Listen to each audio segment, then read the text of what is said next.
आप सभी को अपनी मनपसंद कविता से रूबरू कराती हूँ। तो चलते हैं। लड़की हो तुम, थोड़ी लाज करो, अरे जमाना क्या कहेगा, आंसू पहुँचो मुंह साफ करो, अगले घर जाना है तुम्हें थोड़ा तो बर्दाश्त करो, पर बेटी को हर समय यूँ सामान की तरह हाँकने वालों तुम भी तो थोड़ी लाज करो। क्या वो बेटी है तो क्या उसे जीने का अधिकार नहीं, कि उसका बेबाक होना जमाने तुझे स्वीकार नहीं। मैं अपनी इस कविता को शुरू करने से पहले आप सबसे कुछ क्वेश्चन करना चाहूंगी, जो कि मेरी इस कविता का आधार है। आप सबसे क्वेश्चन इसलिए क्योंकि हमसे और आपसे ही मिलकर समाज बनता है, राइट। जो महाभारत में द्रौपदी का चीर हरण हुआ था, क्या उसे रोक पाना वाकई असंभव था, या द्रौपदी कोई वस्तु थी, पहले पांडवों में बांट दी गई फिर जुए में हार दी गई। रामायण में माँ सीता, जिन्होंने राजमहल का सुख त्याग कर श्री राम के साथ 14 वर्ष का वनवास स्वीकार किया, श्री राम का पवित्रता के लिए अग्नि की मांग करना कितना जायज था। तो आज भी हमारे समाज में अधिक घरों में बेटी को बाहर जाके पढ़ने की या नौकरी करने की इजाजत क्यों नहीं दी जाती है? क्यों बेटी को इतना बोझ समझा जाता है कि उन्हें गर्भ में ही मार दिया जाता है? क्यों समाज की सोच सिर्फ और सिर्फ लड़की पे आके रुक जाती है?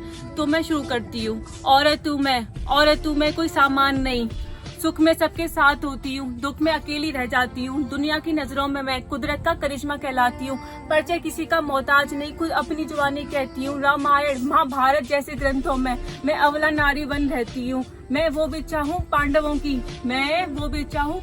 की जो आपस में ही बांट ली जाती हूँ। पुरुष प्रधान इस दुनिया में फिर जुए में हार दी जाती हूँ। मैं वो सीता हूँ राम की जो रावण वन चुरा ली जाती हूँ। फिर वो अग्नि परीक्षा भी मैं हूँ जो माटी में समा दी जाती हूँ, और आने वाले युगों के लिए एक इतिहास बना दी जाती हूँ। पर कौन हूँ मैं, क्यों ऐसी हूँ, खुद से ये प्रश्न दोहराती हूँ। मैं वो आग हूँ सीने की जो चूल्हों में झोंकी जाती हूँ। आंखों में उड़ने का ख्वाब लिए पिंजड़े में डाली जाती हूँ। उठना चाहूँ मैं फिर से तो पैरों से रौंदी जाती हूँ। लाख प्रतिभा हो मुझ पे हर कदम पे रोकी जाती हूँ। ईश्वर की वो कृति जो खुद में इतनी सक्षम है, जो कि मौत से लड़के जिंदगी को जन्म देती है, वह अपनी शुरुआत कभी खुद नहीं कर पाती। तो इसी पे मैं वो कली हूँ उपवन की जो खिलते ही तोड़ ली जाती हूँ। कभी मस्तक पर कभी चरणों में बस यूं ही चढ़ा दी जाती हूँ। हवस भरी इस दुनिया में हर रोज मैं बेची जाती हूँ। फिर लक्ष्मी का वो रूप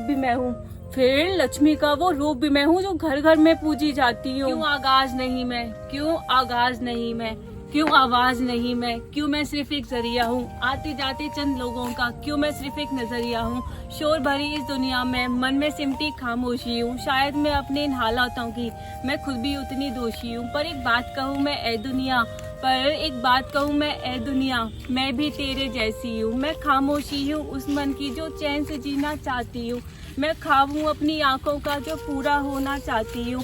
थक चुकी हूँ इन रूपों से अब खुद को पाना चाहती हूँ। औरत हूँ मैं कोई सामान नहीं, और औरत बन जीना चाहती हूँ। अपने इन पूछे प्रश्नों का एक मात्र ही उत्तर पाती हूँ। अपने सारे ख्वाबों के साथ मैं भी नभ में उड़ जाना चाहती हूँ। तो गाइस, याद और विज्ञान का है तो हमें कुरीतियों को त्याग कर कुछ बड़ा सोचना चाहिए और आगे बढ़ना चाहिए। जय हिंद, जय भारत।